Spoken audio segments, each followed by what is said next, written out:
Olá a todos, é uma alegria estarmos aqui, dando prosseguimento à programação da 19ª Semana Nacional dos Museus. Uma programação do IBRAM, Instituto Brasileiro de Museus, onde o Museu da Cidade de Manaus prepara toda uma temática de interesse da sociedade, com temas sempre palpitantes, curiosos e de interesse de todos. Hoje, dando continuidade, nós vamos falar sobre os espaços sacros de Manaus. Manaus, essa cidade de tanta tradição, que tem na sua formação social, humana, cultural, tantos elementos que também produzem a riqueza de uma cidade única, de uma capital, com características nativas, regionais, europeias, africanas, e que sofreu tantas influências e que traz nessa riqueza também a sua diferença e que faz dela uma cidade tão especial, que vivenciou booms econômicos, atraindo pessoas do mundo inteiro, por exemplo, no período do boom econômico da borracha, final do século XIX, começo do século XX, que nos legou uma cidade nova, de características europeias. E também, em 1967, com a implantação do modelo de desenvolvimento da Zona Franca de Manaus, nos pegou o PIN, Polo Industrial de Manaus. Recebemos também e continuamos a receber visitantes e moradores que se tornaram do mundo inteiro e até da Ásia. Isso tudo formando os seus moradores, esses espaços sagrados que norteiam o misticismo, a espiritualidade, a filosofia e a religiosidade da sua população. Como, por exemplo, uma referência não só para a cidade de Manaus, mas para toda a Amazônia, isso inclui o estado do Pará, a sinagoga Bet Yaakov Rebi Meir. Sim, a sinagoga lá da Leonardo Malcher, número 630, que reúne a comunidade judaica aqui em Manaus, cheia de histórias, tradições, com a sua arquitetura e seus costumes, assim como lá no centro da cidade, também na rua Ramos Ferreira, número 789, vamos encontrar uma mesquita com arquitetura característica, um verdadeiro centro da cultura islâmica de Manaus. Uma metrópole que reúne tantas filosofias de vidas diferentes, tantos nortes espirituais, sem sombra de dúvida, uma cidade muito mística e religiosa, e repletos desses espaços sagrados. E hoje, para falar sobre isso, estamos muito bem representados com uma equipe de grandes experts no assunto, e conhecedores e especialistas. Temos aqui a alegria de ter o Beppe Cirino, ele que é arquiteto, foi superintendente do Instituto do Patrimônio Histórico Artístico Nacional, colabora conosco na Fundação Municipal de Cultura, Turismo e Eventos da Manaus Clubes. Tudo bem, Beppe? Uma alegria tê-lo aqui. Da mesma forma, o professor Edivan Viriato, ele que é assistente social e especialista em História e Cultura Afro-Brasileira, que está aqui contrariando interesses. Tudo bem, professor Edivan? Tudo bem, Leonardo. É uma satisfação estar aqui. E o nosso bate-papo Ciência de Alegria ao receber um senhor muito ilustre, o senhor Mauro Cleto Ferreira Costa, mais conhecido como o querido Padre Mauro. Seja bem-vindo, padre. Obrigado, eu quero aprender um pouquinho, né? Porque aí tem essa criatura que já é do IFAM. Aí, sobra para nós o que, professor Edivan, hein? Sobra para nós nada, a criatura. A Nós criatura vamos do aprender IFAM. uns com os outros, padre. Sempre se aprende um pouco, né? Então, já que o senhor Ou muito. tocou nele, vamos iniciar com o Beppe Cirino, que Beppe, eu tive a oportunidade de uma vez, visitando o Museu do Vaticano, conversar com um padre muito amigo que foi conselheiro espiritual da minha família, dos meus pais, e foi convidado, na verdade foi uma intimação, ele erigiu a catedral, a igreja de Santo Afonso Maria de Ligório, ali, Estrada dos Franceses com Constantino Neri. Mas depois que concluiu o seu trabalho, ele foi intimado a voltar para o Vaticano. Tomamos um cappuccino em Roma, porque ele iria assumir a evangelização das Américas, se tornando, portanto, um príncipe do Vaticano, com incumbências seríssimas. Mas ele tinha uma única vontade, de voltar a Manaus e dar continuidade à sua missão de cuidar do seu rebanho. E conversávamos sobre um evento que ocorreu na Praça do Congresso e que fez daquela praça, na memória das pessoas que presenciaram e que conversaram a respeito, um espaço sagrado. O que aconteceu, Beppe, ali na Praça do Congresso? Léo, boa tarde, Léo, boa tarde, professor Edivan, boa tarde, Padre Mauro, a todos.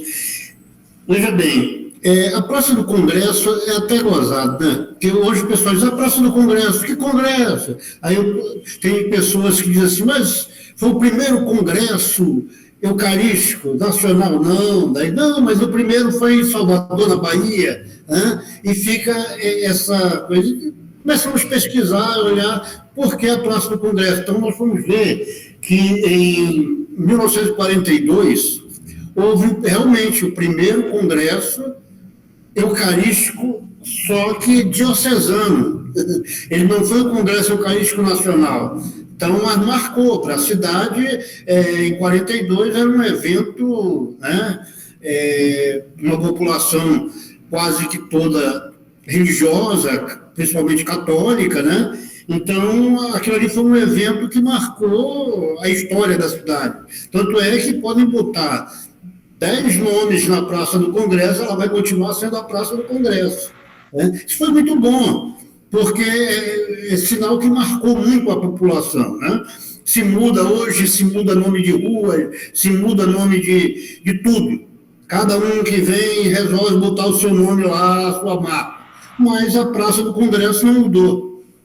Botaram vários nomes, mas continuou sendo conhecida pela população como a Praça do Congresso. Isso é ótimo. Não conseguiram mudar a história. Beppe, esses eventos sacros, do ponto de vista arquitetônico, urbanístico, paisagístico, eles mudam a cara e a estrutura da cidade, não é? A exemplo, por exemplo, nós temos aqui na Amazônia, em Belém do Pará, o maior evento religioso a céu aberto, que é o Círio de Nazaré, em que a cidade toda se transforma, né? Belém se prepara o ano todo para receber esse volume de pessoas e são religiosos e pessoas que trabalham a sua espiritualidade e que acorrem à cidade para manifestar essa condição humana, né? A exemplo da Praça do Congresso. Na tua memória, também passando pela superintendência do IFAM, existe um monumento ali, a Nossa Senhora. E em alguns restauros quiseram tirar, ou ela veio de algum lugar, é um monumento bem imponente, né? A céu aberto. Tu tens essa memória lá na Praça do Congresso? Léo, veja bem, aí na Praça do Congresso já foi. Eles tiraram a Santa, colocaram Eduardo Ribeiro. Tiraram Eduardo Ribeiro, colocaram a Santa. É exatamente esse modo político de descaracterizar a cultura, entendeu? Eu costumo dizer, é um modo político de descaracterizar a cultura, porque os nossos governantes, infelizmente, eles acham que cultura é aquele momento. E cultura não é aquele momento, é aquele momento. Né? É aquele passado que não adianta você querer resgatar o futuro, que ele vai continuar sendo aquele passado. Tá? E na Praça do Congresso já tentaram de tudo, já mudaram toda a área, detonaram os prédios em voltas, tiraram. Você tem que ver o seguinte, por que o evento, por exemplo, foi naquela praça e não lá em São Sebastião, né? Que já tinha lá. Aí você pergunta, mas por quê? Porque simplesmente nós estávamos perto da onde? Do poder, do palácio, que hoje é o IEA. Né? Então, questão, o que era? O poder religioso e o poder político da cidade. Muito bem, se tornou um espaço sagrado. Mas, conversando, vem na memória a cruz. Não tinha uma cruz? Lá? Qual foi a cruz que tu chegaste a comentar? Não, a cruz que eu estou falando seria um outro espaço que também marcou muito, que foi o primeiro, que foi, rapaz, foi o 9º Congresso Eucarístico Nacional, com a vinda de João Paulo II a Manaus, né? E marcou toda uma geração. Inclusive, a minha geração, por exemplo, que eu era moleque, aí tinha meus 18 anos, sei lá o quê, né? Ficou marcada por aquilo. Era o quê? Era aquela praça da Suframa, né? Da Bola da Suframa, né? Recebeu uma grande cruz muito bonita, toda trabalhada na madeira aquaiquara, né? E depois foi o palco da grande missa campal do Papa. Foi um negócio assim, um evento louco, a cidade toda indo para lá. Eu lembro muito, Léo, aquelas ruas, né, que te dão acesso à praça, todas as ruas era aquele monte de gente andando para aquele mesmo local. Quer dizer, para quê? Para aquele grande evento que o Congresso já estava acontecendo em vários locais dentro de Manaus, com várias temáticas, né? Mas aquele momento foi um momento que abrangeu a cidade toda. Né? Marcou a cidade completamente, quer dizer, mudou a arquitetura da cidade, porque estava todo mundo, eu digo todo mundo, porque, por exemplo, eu me lembro, Léo, que quando eu estava me direcionando para lá, aí, na Trefest, não me falha a memória, uma daquelas ruas, eu vi um pastor, né, pregando, o pessoal passando, e o pastor fazendo questão de pregar. Eu disse, olha, que legal, rapaz. Quer dizer, todo mundo se aproveitou, o picolezeiro ganhou dinheiro, um chamado, né? Um chamado espiritual. Completamente a história da cidade naquele dia. Né? Quer dizer, foi um local que marcou, apesar que foi mais um lugar que, não sei porquê, podemos estudar, mas que foi descaracterizado da sua história, né, de sacra.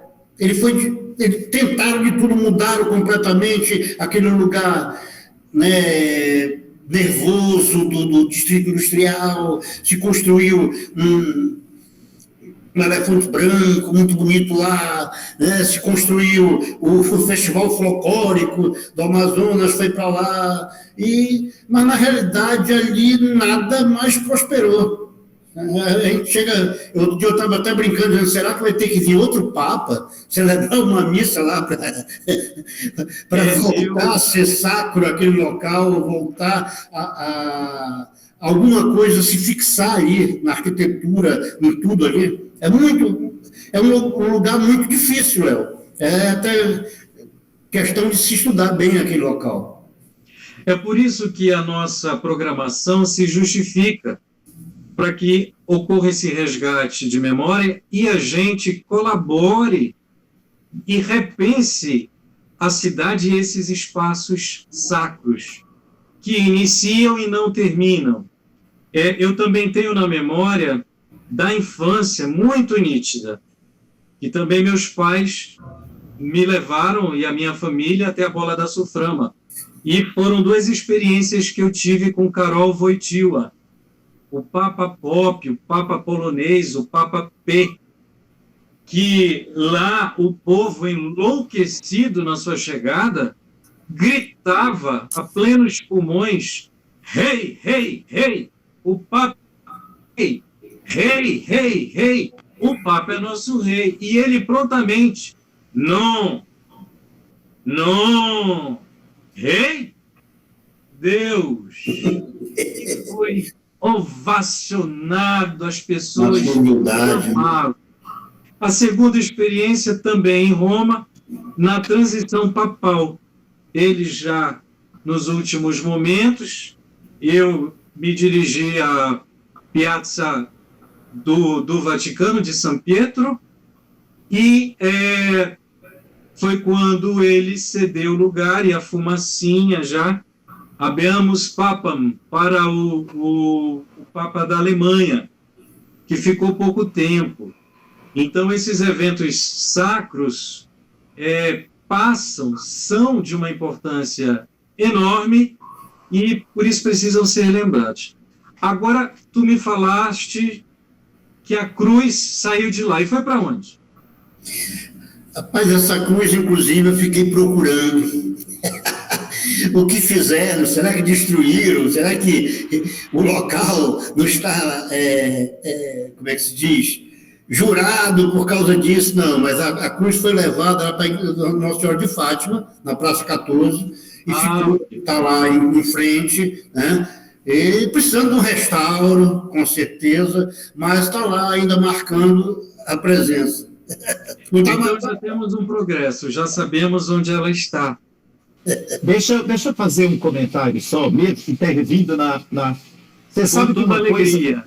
Deixa eu sabe qual é uma coisa muito triste? As peças de tudo isso, por exemplo, dos altares, das coisas lá do Congresso, da Praça do Congresso, eles ficaram todos esfacelados. Eu sei onde tem 2 ou 3 peças daquela. São madeira pura, tipo, sabe, encaixadas, eram peças assim, muito bonitas. E eu cheguei numa das igrejas que estava um desses altares, que o altar foi dividido em vários pequenos altares para pequenas igrejas, e cheguei numa dessas igrejas agora já.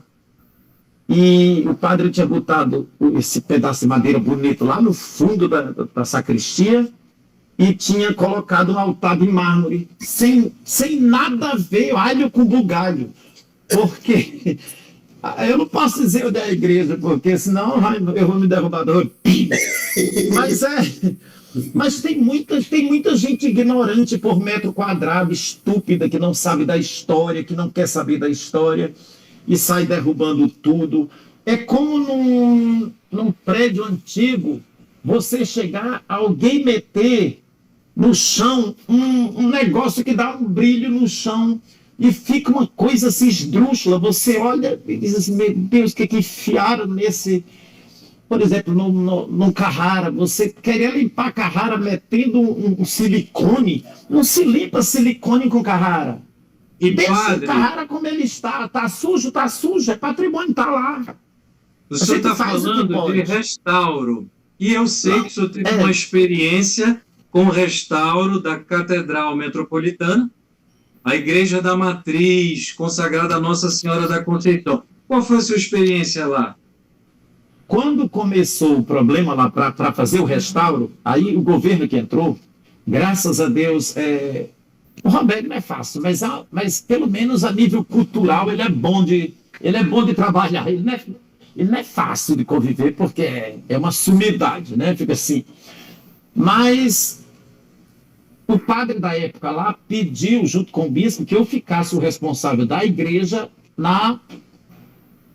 para responder pelas obras. A igreja ficou fechada mais de um ano, sendo feita tudo lá embaixo, onde era o antigo ave aquário, que eu lembro quando eu cheguei aqui, ainda tinha, ali embaixo era muito bonito, ali na frente da catedral, tinha bichos, tinha aquário, né? Era muito bonito ali.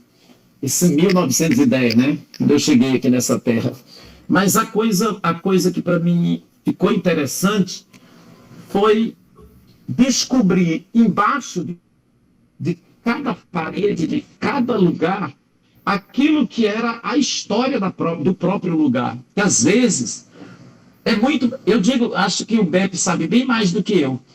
É bem mais fácil emassar e largar uma tinta em cima do que pegar bisturi e sair para descascar um patrimônio e descobrir como o patrimônio é. Ou ver um buraquinho, ver mais ou menos como ele é e largar tinta em cima, que é o que muitas vezes fazem. Aqui eu não fiz isso, aqui nos remédios. Lá eu não podia intervir. A intervenção lá era mínima, porque tinha historiadores, arqueólogos, arquitetos, que veio gente até da banda de Pernambuco, arqueólogo e assim por diante. Então não é porque a gente se metia muito, mas quando eu achava que a intervenção estava meio esdrúxula, como diz a professora Arminda Mendonça, ela usa a expressão assim, né, esdrúxula, aí eu entrava, porque eu dizia, pelo amor de Deus, está feio demais, isso descaracterizou demais. É como alguém fez em 100 anos aqui na Igreja dos Remédios, ou como alguém fez em 100 anos lá. As peças foram para o restauro, na própria secretaria. A gente tem muita gente competente nesse estado, sabia? A Secretaria de Cultura, a do estado, é a que eu uso mais, assim, nesse aspecto, desculpe, Manaus Cult e a Secretaria de Cultura do município. Mas é muito interessante, a gente tem muita gente competente nessa terra, né professor? Né, Beppe? A gente tem muita gente boa nessa terra que faz trabalho bonito e bom. E tem muitos que aprenderam com esses que também respeitam o trabalho que deve ser feito. Voltando a essa história assim das coisas, eu não quero intervir no Beppe. Agora, espaços sacros a gente tem muito. Museu a gente tem uma coisinha de nada, que é aquele do lado da catedral, naquela lateral lá, que é um pouco de peças religiosas católicas, que é museu sacro. Não é museu sacro, é um museu com algumas peças da catedral, daquilo que usaram lá. Para ter um museu sacro, você tem que pegar esses altares de 1975, você tem que pegar a cruz do Congresso, você tem que pegar a imagem antiga do coração de Jesus, que está no coração de Jesus, você tem que ir até Barcelos, você tem que descer para Itapiranga, eu não sei por onde tem peças antigas, vasos antigos. A nossa história é riquíssima nesse sentido. Pois é, mas aí você tem que fazer. Te dão um nome de patrimônio histórico, mas ninguém ajuda com nada. Quem faz é a minha cara, empréstimo em banco, eu estou devendo e vou pagando devagar e juro vem. E para o governo dar 300 mil reais, ele quer tanto documento da gente, acho que tem que ter xerox do meu rosto, assim, um do último documento, xerox da cara de quem está na frente. Passar a palavra para o Viriato pelo seguinte: essa cruz foi para a Praça 14. E a Praça 14, na sua formação social, se tornou um bairro muito especial e um núcleo da espiritualidade e da religiosidade dessa história e dessa cultura afro-brasileira, né? E antigo, né? E aí, Edivan, reduto religioso, reduto do samba, está ali a Vitória Régia, você que tem essa pesquisa enorme, tanto nesse aspecto religioso e principalmente nesse aspecto carnavalesco, através do seu canal Contrariando Interesses, que você entrevista, né, as personalidades, os itens dessa cultura tão rica. Fala pra gente aí, como é que é essa coisa da Praça 14? E não só, né? Essa cultura transcende tudo isso. Saudações a todos. Muito agradecido por esse convite da Manaus Cult, de estar participando, em contribuir um pouco da nossa história, não somente amazonense, mas também para o Brasil. Bem, Léo, algo que, infelizmente, não é interessante para algumas pessoas conhecerem, né? O padre Mauro colocou com propriedade, existem muitas pessoas ignorantes e querem se colocar nessa posição de ignorante, incluindo realmente a afrodescendência. Muitos deles têm na sua própria árvore genealógica. Nestor Nascimento, se você for falar para os mais antigos do bairro da Praça 14, é um símbolo de resistência, de orgulho. E esse nome ele é trazido, né, de um corpo forte, de uma mente aberta, de um negro muito sereno, né, das terras do Maranhão, onde se firmou ali na Praça 14 de Janeiro, na zona sul da cidade, e foi formando coisas boas, batuques, né, foi trazendo todo esse axé do Nordeste da nossa região Norte. Ali nós temos cerca de 120 pessoas descendentes da africanidade pura, né? E hoje em dia podemos dizer que o Quilombo da Rã, né, recentemente, há 6 anos, vai completar agora dia 20 de novembro, muito recente mesmo, é o segundo quilombo urbano do Brasil, tá? E é de muito orgulho para nós. E poucas pessoas, né, conhecem isso, ou pelo menos se interessam por saber. E isso traz um quê, não somente de africanidade, mas de humanidade, porque bem sabemos que a primeira pegada encontrada do homem foi no continente africano.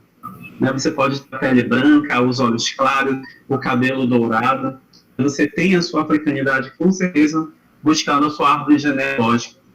E essa formação que ele trouxe, né, neste nascimento, através dos anos, depois com a agitação, trouxe folguedos, né, trouxe a escola de samba na Praça 14 de Janeiro, o Grêmio Recreativo Escola de Samba Vitória Régia, que também passaram outras por lá, que se firmaram como Circo de Pobre, que disputava junto com a Ensinatória, e eram escolas de samba praticamente de pessoas negras, de pessoas abastadas da sociedade, de pessoas que ficavam aquém, né, das situações sociais que eram direcionadas para as pessoas brancas ou da elite. E voltando para dentro dessa questão da religiosidade, isso entra basicamente o RH, né? Somos nós, recursos humanos, onde algumas pessoas também, os brancos, né, se encantaram com a religião, que veio de lá de Angola, que veio da África, do Beni, né, daquela terra boa ali. E o que veio trazer, né? Africanidade para o conhecimento, onde a Ubanda, Quimbanda e Candomblé, né, veio se manifestar e proliferar ainda mais dentro dessas famílias, né, através de batuques, através da festa de São Benedito, que é realizado todo dia 20 de novembro também, junto com a consciência negra, que é comemorado.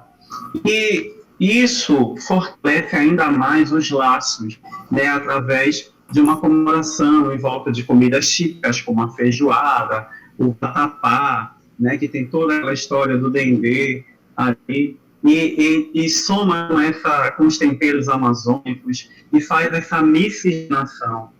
Porque se você for conversar com um afrodescendente, hoje em dia, né, ele...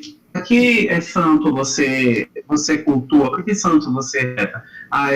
Eu rezo para Oxóssi, eu peço para Oxalá, eu peço para Nanã, eu peço para Ogum, né? Antes isso era impossível no século passado, porque tínhamos que fazer o sincretismo, né?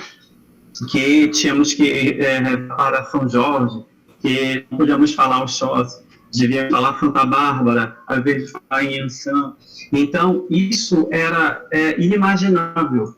Melhorou um pouco? Melhorou, Viriato, com certeza, mas ainda não está no ideal, porque nós esbarramos aqui no preconceito, na discriminação, que esses folguedos, essas comemorações, essas comidas típicas, isso são manifestações de gente pobre, preta, que não tem cultura, que não tem o que fazer, sem contar a infeliz associação demoníaca que algumas denominações religiosas ainda persistem em fazer em pleno século XXI, independente de pessoas brancas ou negras ou mestiças, né? E é importante que se fale isso, que é a raça negra, é a raça amarela, é a raça... Não existe mais raça. A única raça que existe é a humana. Hoje nós vivemos em povos, nós vivemos em etnia.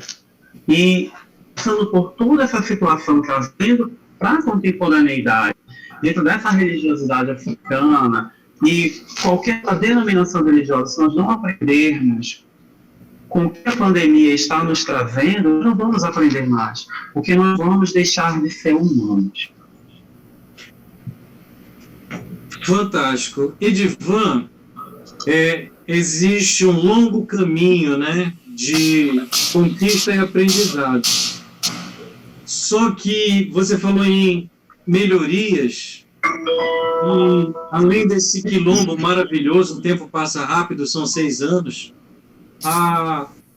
essas melhorias, elas podem ser vistas, a Prefeitura Municipal de Manaus vem acertando em cheio, apoiando um festival consagrado a Iemanjá, alguns dias antes do Réveillon, dando toda a estrutura de banheiro químico, um espaço exclusivo para se sentirem em casa, para manifestarem o que quer que seja, palco, e é uma festa, e a comunhão com a natureza que é muito importante, né? Então é um festival, dias antes do Réveillon, começa ali por 26 e 27, e que essa população pode ficar tranquila, né? E celebrar de uma forma democrática, com dignidade. E eu também, Edivan, falar de uma grande comunhão de festas, não só espiritual, no bairro do Reino Unido da Liberdade, como também de brincadeiras como que dizem que é o melhor pagode de Manaus, ali, né? Ali também há uma concentração, não é? Como espaço sagrado. Sim, sim. O interessante é que ali tudo começou, né, com o terreiro de Santa Bárbara, que era chamado antigamente de Tatupi do Mãe Zumira. Mãe Zumira. Isso, Mãe Zumira. Tem como origem africana a casa de Maria Maranhão, tá? No final do século XIX, para a virada do século XX. Mãe Zumira nasceu no dia 3 de setembro de 1923, em Manaus, no bairro da Cachoeirinha. Ela tornou-se filha do terreiro Santa Bárbara, tá? E tendo sido iniciada no culto das ancestrais pela mãe Joana Gama, tá? Então ela tornou-se uma Ialorixá, Mãe Zumira, do terreiro Santa Bárbara, em 1959. Ela era uma pessoa muito respeitada, até os políticos da época iam consultar ela e pedir permissão, né? Uma pessoa que era extremamente respeitada, né, na sociedade de Manaus. Até estava, mas não tinha esse respeito, porque as pessoas, as situações acontecerem. Era uma pessoa extremamente iluminada, uma mulher de fé, de luz, uma mulher ecumênica, respeitava também as outras divindades e respeitava também o culto às outras religiões. E isso durou até maio de 2007, né? Infelizmente, quando ela veio partir para um outro plano, tá? E o interessante é que o legado dela se perpetuou, né? O que deixa assim mais de lembrança para todos nós, em 1989, o Grêmio Recreativo de Escola de Samba Reino Unido da Liberdade, que fica no bairro do Morro da Liberdade, fez uma homenagem para ela. Foi a última escola a desfilar naquele ano, campeã do carnaval, e foi um dos sambas que eu lembro que teve uma disputa de sambas em rede nacional, e o samba do Reino Unido ganhou as escolas de samba do Rio de Janeiro, de São Paulo, de Belo Horizonte, né, e sagrou-se campeã do Carnaval de Manaus, retratando da cultura, retratando da religiosidade do nosso estado, do culto africano, colocando em primeiro plano o respeito, a harmonia, né, que todos nós podemos viver em harmonia, independente se você cultua uma mesa, uma cadeira, e nelas tem a salvação da sua vida, né? Ela respeitava isso. Então, para quem acendia a vela, para quem batia tambor, para quem se ajoelhava, então é um respeito incrível, né? É uma mulher extremamente ecumênica, mas ela não fugia, né, das suas obrigações, e tudo que ela fazia sempre voltava em dobro com muita bondade, porque ela, além de promover grandes conselhos com as pessoas, com as mães da comunidade, ela sempre era uma pessoa de bênção, mãe Zumeira. Deixa eu te perguntar uma coisa, Leonardo, tem um outro lugar, nessa área do que ele está falando, Mãe Emília, lá na cidade, acho que é Cidade Nova, para aquelas bandas, ela faleceu. Zona Norte, isso. Como é que é lá? Desculpe, Léo, eu não sei se você conhece esse da Mãe Emília. Mãe Emília é muito minha amiga. Eu queria muito bem a ela. Um ser de luz assim, lá, padre. Único. Ela é famosa. Padre, eu já tive vários depoimentos sobre ela, até mesmo de alguns alunos da faculdade que são iniciados, né, no santo, mas por falta de tempo mesmo, eu nunca tive a oportunidade de ir. E sempre quando aparece a oportunidade, sempre vou a festejos e comemorações dos santos. Mas eu prometo que eu devo até isso para mim mesmo, para uma questão de autoconhecimento e para essa proliferação também. E quem nos assiste já captou a mensagem, né? E se a gente está falando sobre isso aqui, a gente espera que as pessoas também, os interessados, possam pesquisar e se enriquecer com tanta cultura que a nossa cidade possui. Agora, voltando e dando continuidade a esses assuntos, tanta riqueza, inclusive expressa na nossa arquitetura, tem um local do mundo cristão que é muito especial. E aí eu queria perguntar do Beppe, tem comprovação, é verdade a história que a igreja de São Sebastião, quando o material que veio de navio, vindo da Europa, é verdade que eram para ser 2 torres e um navio com o peso de uma delas afundou, é por isso que elas têm só uma. Léo, eu vou pelas teses do Frei Fulgêncio. Frei Fulgêncio deu 3 opções. Tá? Fulgêncio é estudado, vivo, gosta, é uma pessoa sensacional. Né? E ele dizia o seguinte, a primeira hipótese, qual era? É que a igreja teria só uma torre para diferenciar, vamos dizer assim, a igreja do rico e a igreja do pobre. Tá? É a primeira situação. Realmente, se nós formos ver, naquele tempo era catedral, remédios. Né? A elite da cidade, aquela elite da Belle Époque, né? Os franceses tupiniquins se concentravam nas igrejas, era o status, né? E a igreja era o status. E o pobre sempre ficou, o pé no chão ficou, o pé rapado, né? Aquele que ia rapar o barrozinho do pé na entrada da igreja, ficava lá do lado de fora. E, na realidade, eu aceito até que essa chegada dos franciscanos, né? Aqui eles tentaram mudar esse clube, tentar trazer exatamente o pobre para dentro da igreja. Né? Então, com tentando diminuir essa divisão de classe dentro da igreja. Essa é a primeira hipótese. A segunda é essa que diz que o barco veio, no meio do caminho, o navio afundou e a torre foi embora. Eu não sei se carrega uma torre Um túmulo, tudo bem. Da Europa para cá, a torre inteira. Tá.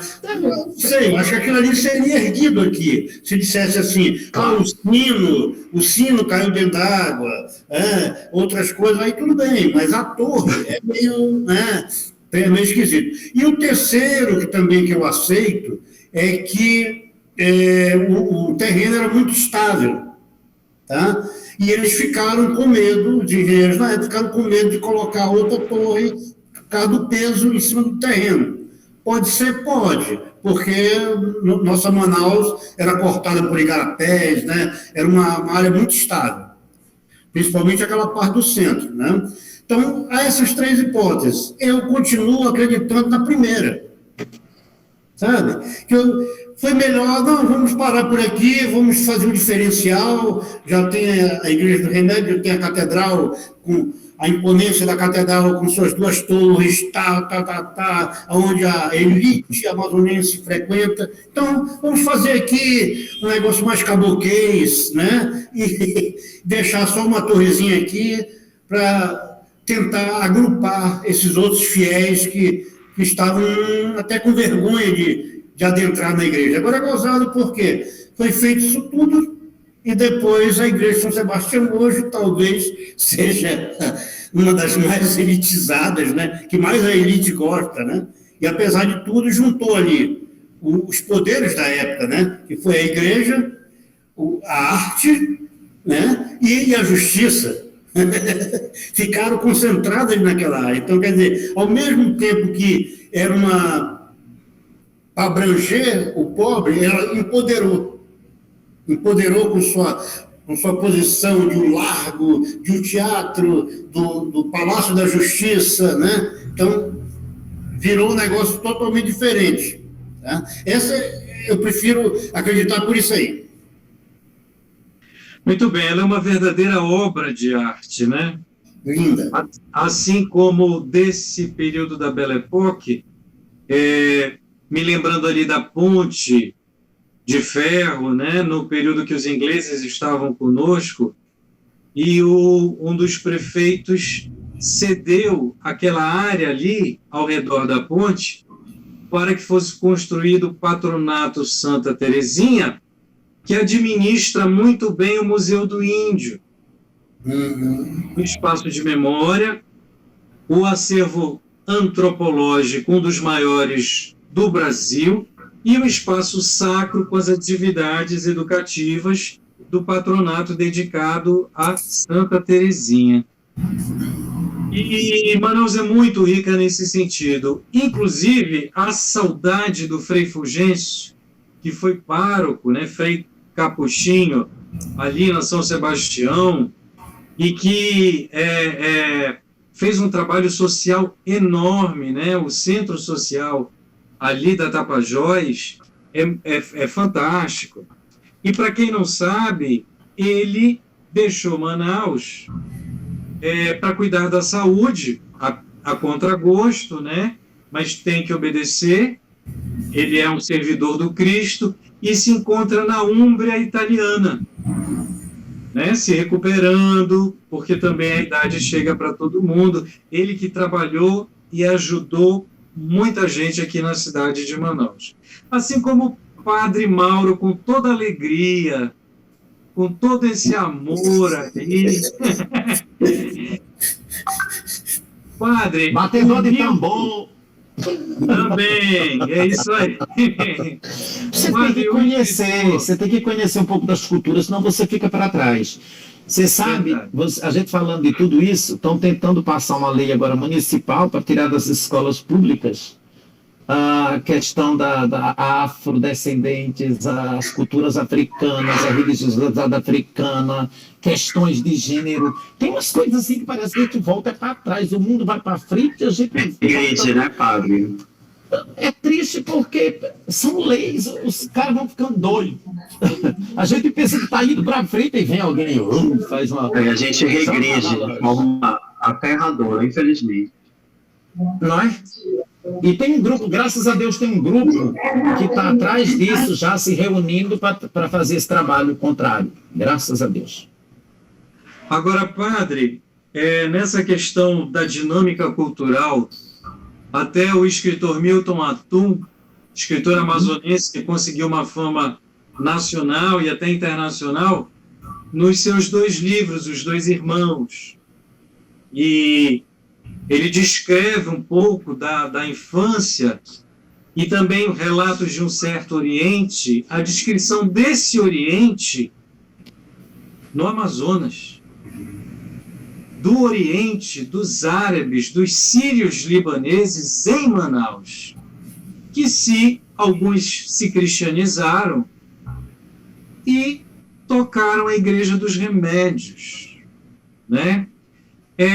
Trabalharam, sobretudo, o comércio e tocaram suas vidas, né? São nossos amigos. Pelo sobrenome, nós os identificamos, outros mudaram o nome, mas a turma ainda continua fiel e tradicional ali na área dos remédios. Algumas famílias, sim, ainda estão por aqui. Tipo Issadala, Chama, Cefaí, deixa eu ver mais quem. Tem um monte. Tem Tuma, ainda tem a casa do velho Tuma, acho que era da avó da Silvia Tuma. Acho que tem essas casas por aí. Eles existem, mas muito patrimônio não é porque foi dilapidado. Eles foram passados para frente, ou os filhos, os netos e assim por diante, alugaram. Porque a história dessa região aqui, primeiro foram os portugueses que trouxeram Nossa Senhora dos Remédios, certo? Nossa Senhora dos Remédios, ela começou em 1180, 1190 mais ou menos. 2 padres, né, inventaram a história de juntar dinheiro. Tem sempre uma invenção de alguma coisa, né? Eles inventaram de juntar dinheiro para ajudar nas missões na África, para livrar os cristãos acho que dos muçulmanos, qualquer coisa assim. As cruzadas, né? Seria para a África. Então fizeram muito dinheiro. É tanto que Nossa Senhora não era um copinho de remédio, eram 2 bolsinhas. A primeira Nossa Senhora dos Remédios eram 2 bolsas. Se você procurar na internet, você acha uma vermelha. Ela não tem nada de azul, ela é toda encarnada, é bonita, toda uma pintura bonita, espanhola até a pintura. No braço dela tem os 2 saquinhos onde ela teria que ir para procurar money para ajudar. E eles ficaram santos, claro, a igreja faz santo nessas coisas. Mas é interessante que aqui primeiro os portugueses fizeram uma pequena ermida, a Nossa Senhora dos Remédios. Essa primeira imagem está aqui ainda, tem 200 anos, 200 e poucos anos, que está aqui. E quando eles saíam nos barcos para ir para os interiores, para fazer as entregas, as vendas, né? Arroz, feijão, sei lá. Os caixeiros viajantes, né? E quando estavam retornando, buzinavam dos barcos, não sei como era que faziam. As famílias se juntavam aqui na frente da praça, lá embaixo, porque a praça eu acho que é só de 1800, eu acho que eu escrevi aqui em algum lugar, 1800 e lá vai pancada, 1899, que a praça foi feita desse jeito que é, e ela tem um aspecto como se fosse ondas do rio, porque as ondas do rio vinham até mais perto. Depois aterraram tudo e ficou essa Manaus, não sei se moderna ou Manaus destruída, mas está lá. Tá, tem de tudo ali perto do Mercadão para cá, né? E quem vai até a Feira da Banana e assim por diante. Então, quando eles chegavam, as famílias desciam e subiam todos, vinham para a igreja e o padre fazia a missa no retorno da abundância das vendas e assim por diante. Primeiro eram os portugueses. Então tem muitas famílias portuguesas aqui, Castro e Costa, que é daqui do centro. Agora eu não sei se é do centro de lá. Por exemplo, tem Osaná, tem, sei lá, Vieira, do seu Vieira, que estava aqui na Praça dos Remédios até um tempo desse. Tem uns nomes assim que eram. Depois dessa época que vieram essa outra safra, que são os sírios libaneses, que é outra turma, que também depois saíam para fazer as entregas e as famílias ficavam aqui. Que colocaram aqui na Igreja dos Remédios Nossa Senhora do Líbano, em 1931, mais ou menos, acho que fez agora 90 anos da colocação dessa imagem. Se cristianizaram, né? Alguns já vinham cristãos, você sabe. Nossa Senhora do Líbano é uma das devoções mais antigas de Nossa Senhora.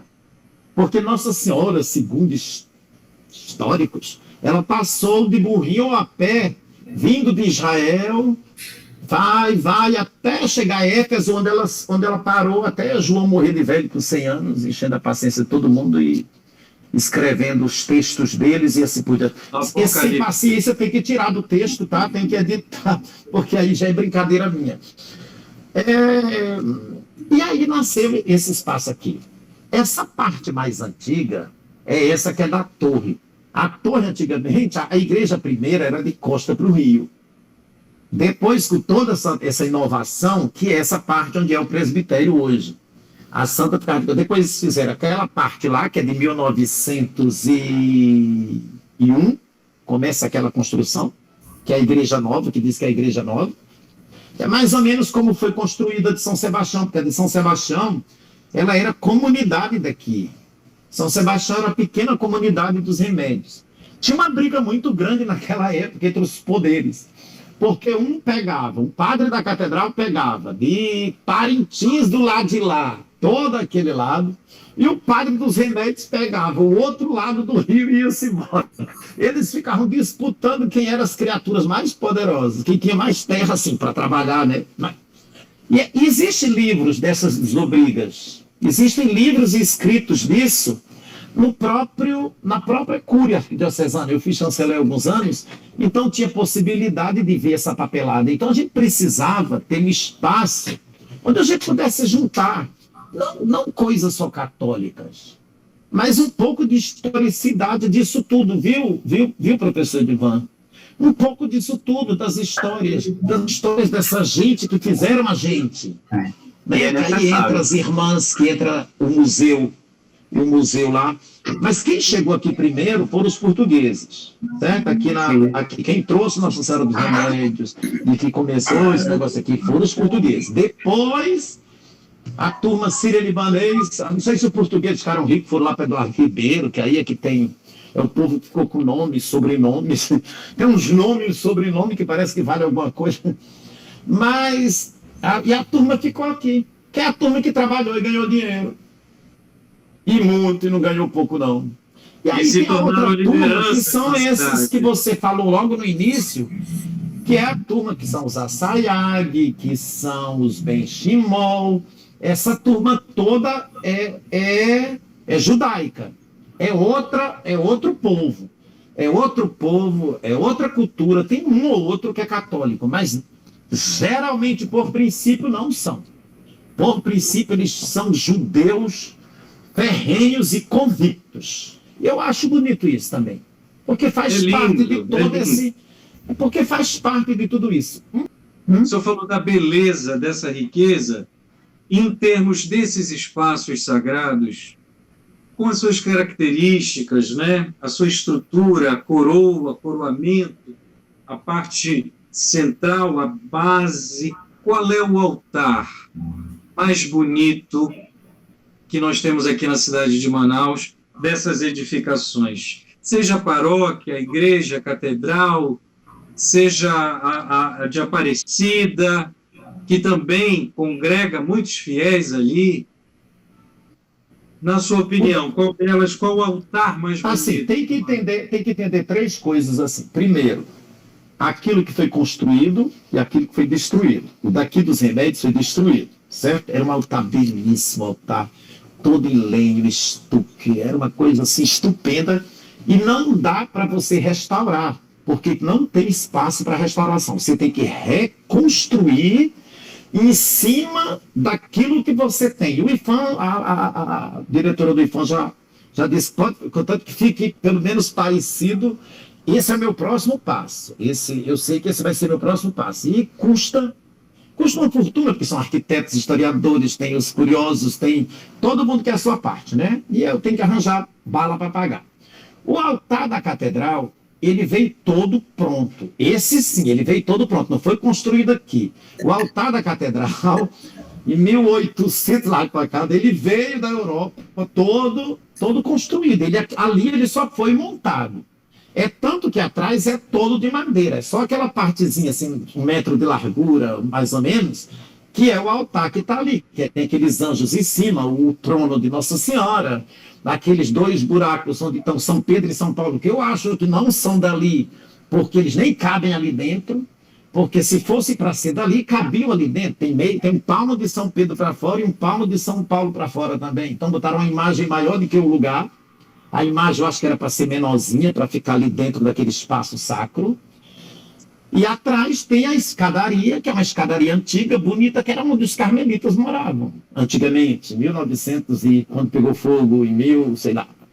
Alguns historiadores dizem que nem foi ali que pegou fogo, foi na outra, lá da banda de São José do Rio Negro, que é para aquelas bandas da antiga prefeitura que tem ali para trás, que é muito bonita. Ali é Manaus Cut, no tempo de uma amiga minha, fez um trabalho muito bonito ali naquela rua, na lateral, nas laterais ali, aqueles restauram, aquelas reformas daquelas casas.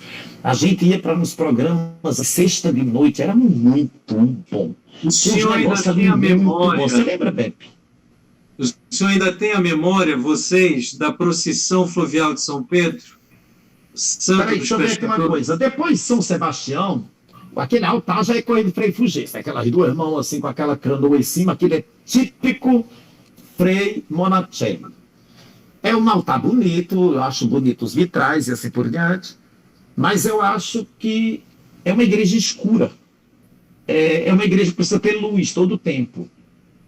Nessa terra cheia de sol, eu ainda acho que essa daqui, quem teve a ideia, foi mais... Porque ela é toda de... Ela é muito clara. São... Claro que trouxeram cristal francês para fazer aqueles vidracinhos aqui. Aí quando joga uma pedra, a gente não acha mais isso. Aí tem que pegar... Tem que ir aqui na Joaquim Nabuco, viu, professor? Pegar um pouquinho de vidro e tampa o buraco que é para não entrar morcego. Mas é triste, você sabe que essa falta faz muito. Eu acho que o da catedral, aquele da catedral, aquelas colunas de mármore, que elas vieram inteiras, certo? Ali é montagem. Eu acho mais bonito. Como altar antigo, ainda pronto, de 1870 e tal, por aí. Tem outra peça que veio inteira de navio, que é lá, que está na catedral, que é o túmulo do primeiro bispo, que está ali logo na entrada, que você entra à direita. Aquele túmulo, a família do bispo mandou de Portugal aquele negócio de mármore que está dentro daquele buraco. Quem sabe o que era aquilo ali? Mas em 1900 e pouco o homem morreu e veio num caixão de bronze. E eu e um outro padre, em 1980 e tal, 80 e 90 e tal, morreu, acho que 84, morreu o bispo naquela época. E o padre Souza, que era meio afoito, disse assim: Mauro, vamos abrir para saber o que tem dentro desse caixão de metal. Menino, estava toda a podridão da criatura ainda lá dentro. Ficou preso, né? Aí como nós abrimos, botamos o bispo, botamos areia, não sei por que a gente não fez logo um túmulo, uma coisa decente. A prefeitura daquela época empurrou a areia dentro, umedeceu tudo, chão do velho lá. Acabou com o Dom Milton, e quando fomos botar Dom Jackson, já era eu, já era padre e tudo. Não sei por que eu não tive a ideia, agora não. O padre lá já fez tudo túmulo, já tem 3 túmulos, tudo bonitinho, recuperou os ossos do primeiro bispo, do segundo, do terceiro que está lá, e agora botaram também Dom Sérgio, tudo umas coisas muito bonitas, muito bem feitas. Agora tem coisas assim que são feitas, acho que não foi nem esse que está aí atualmente. Por exemplo, uma história de um negócio brilhoso em cima do piso antigo. Eu prefiro o piso sujo, que parece que é sujo, mas é um piso que tem 150 anos, do que você siliconar um troço de silicone dessa altura em cima de pedra de Ilhéus. Pelo amor de Deus. Não combina, né, A pessoa padre? sabe muito bem.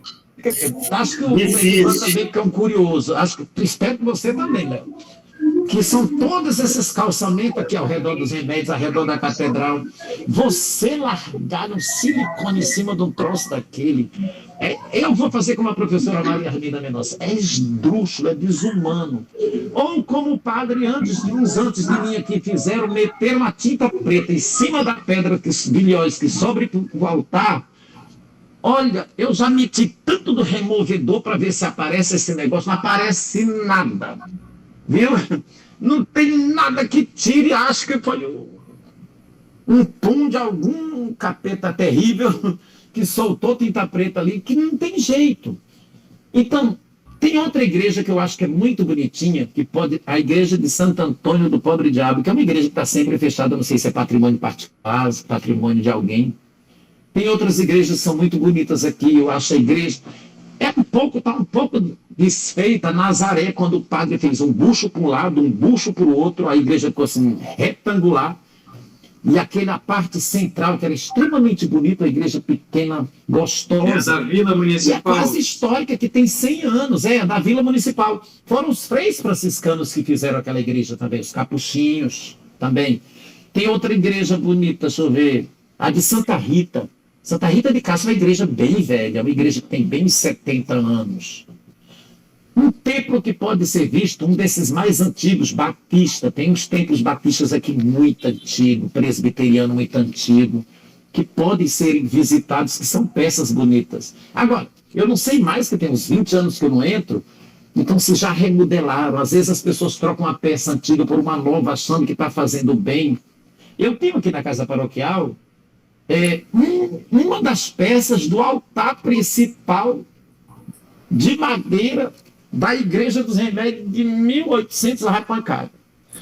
Mas é um espetáculo essa peça. Um dia eu posso mandar, vou fazer fotos dessa peça que eu tenho. Agora, onde estão as outras 3?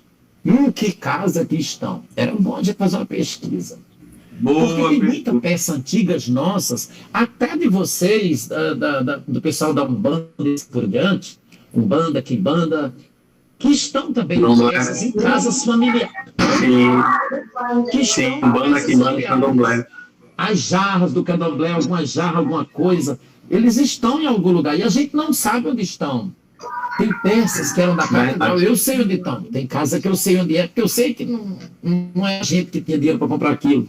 Porque são famílias poderosas e vão adquirindo as peças, vão levando, né? E aí a gente perde. Aqui tem coisa muito bonita para ser mostrada. Aqui nós temos candelabros de prata e ouro, cruz disso também, mas está tudo aqui dentro da minha casa. Não deixei ele para fora não, porque eu tenho medo que... O sacrário daqui, ele é todo um prata, bronze e folhado a ouro. Teve um padre que largou spray dourado no sacrário. Se acredite se quiser. Você entende? Isso fizeram em muitos lugares. E isso fizeram em muitos lugares. Acha que o dourado é pegar o primeiro spray que faz e faz uma danação dessa. Eu não sou estudioso, eu sou um curioso. Eu não... Mas acho que tem muito lugar. Frei Mário Monacelli, naquela região ali, na região, acho que é leste, onde tem aquela avenidona que passa por trás do São José, que vai parar na cidade Nova 25, não sei por onde. Frei Mário fez umas igrejas ali muito bonitas, umas igrejas grandes, tem umas igrejas grandes. Ele copiou um pouco das igrejas europeias. E é um pouco daquilo que a gente tem. E lembrando dessa história que o pobre não podia entrar na igreja, é verdade, as igrejas eram feitas sempre com a nave principal, onde podia entrar todo mundo, e as naves laterais, onde que é a catedral, que é aqui, e que é São Sebastião tem aqueles 2 buchinhos na lateral, tipo uma cruz para cá e para lá, e São José tem ainda as 2 lateraisinhas, porque quem não era batizado, quem não era assim muito bom, não podia entrar na nave principal. Entendeu? Quem não era muito bom. Só os bons era quem podiam assistir. Né? Ou era como quem tinha dinheiro podia assistir. E assim gira o mundo, né, padre? Meus amigos, pois é, estamos chegando nos minutos finais. Quanta riqueza!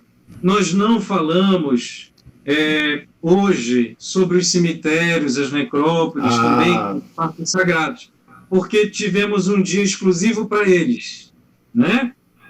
E o período também em que os nossos entes queridos,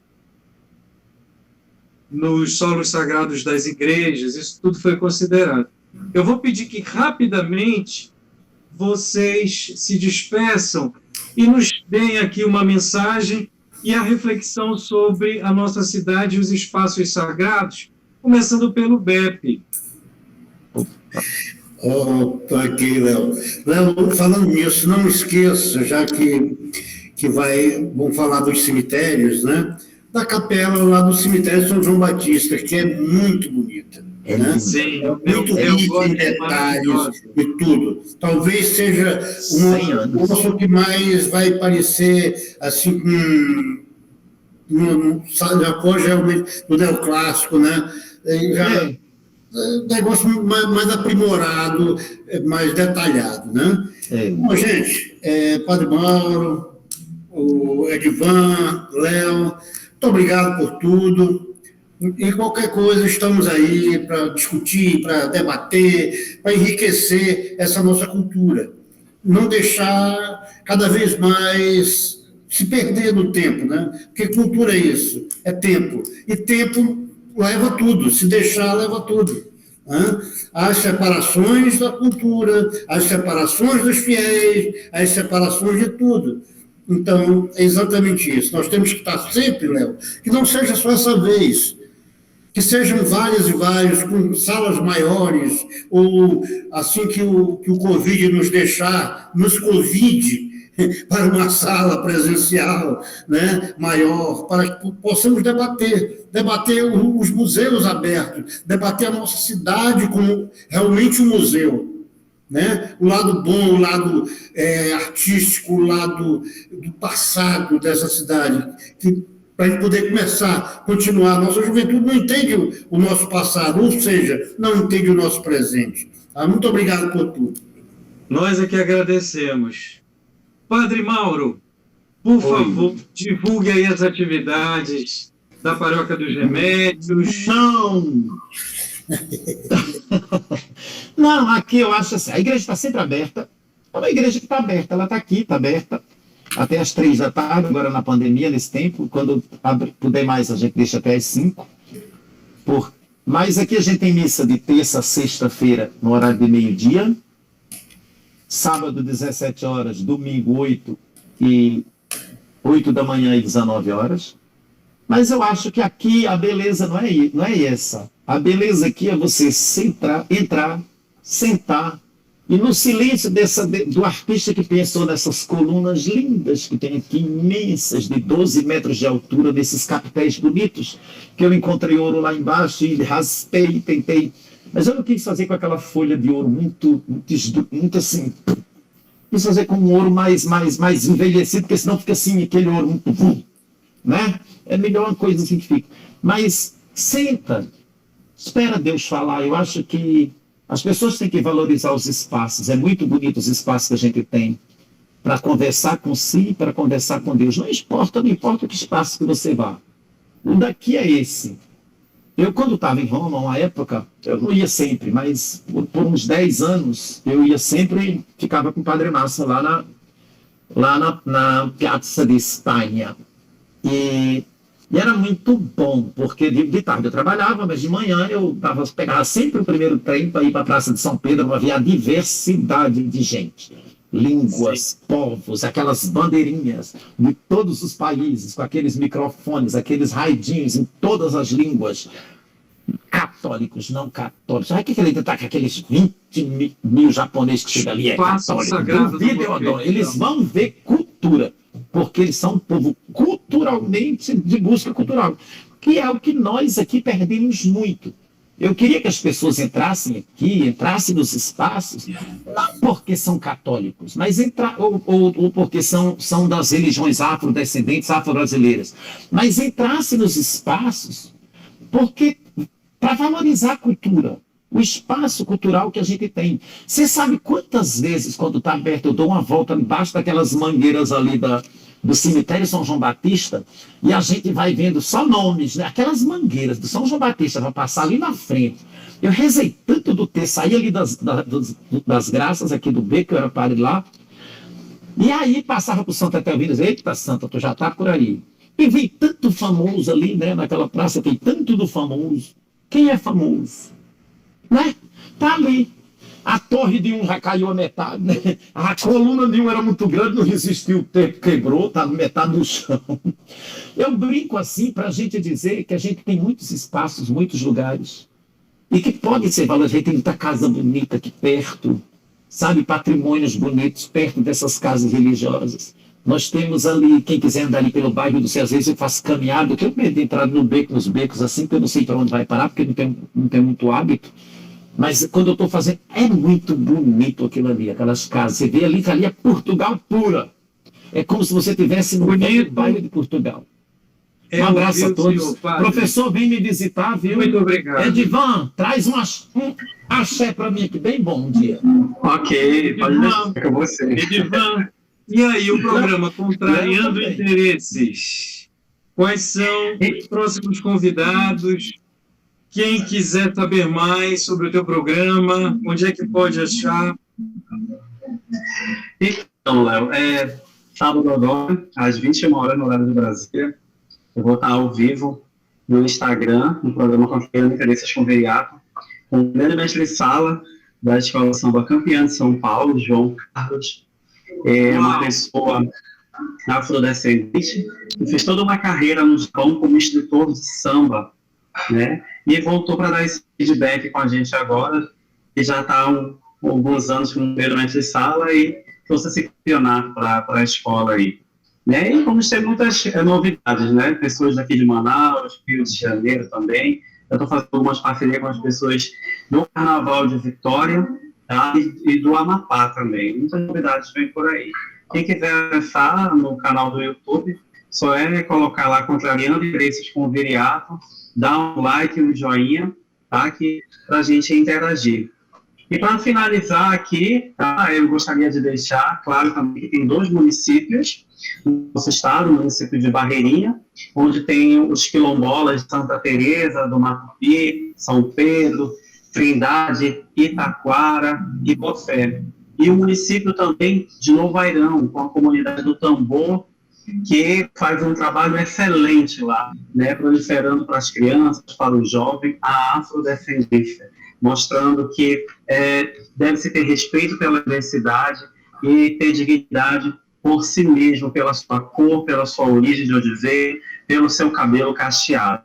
Agradecer aqui por esse aprendizado, aprendi muito com o Beppe, aprendi muito com o Padre Mauro, que satisfação conhecê-los, espero poder um dia conhecê-lo pessoalmente, e muito divertido, eram sem palavras para agradecer, né, convite através de você, da Manaus Code, e quando precisar, estarei aqui à disposição. E agradecimento também especial para a minha coordenadora, Janete Oliveira, que é daqui que eu estou fazendo, né, do trabalho, do amigo, do Tarumã, né, o amigo de onde eu estou ator.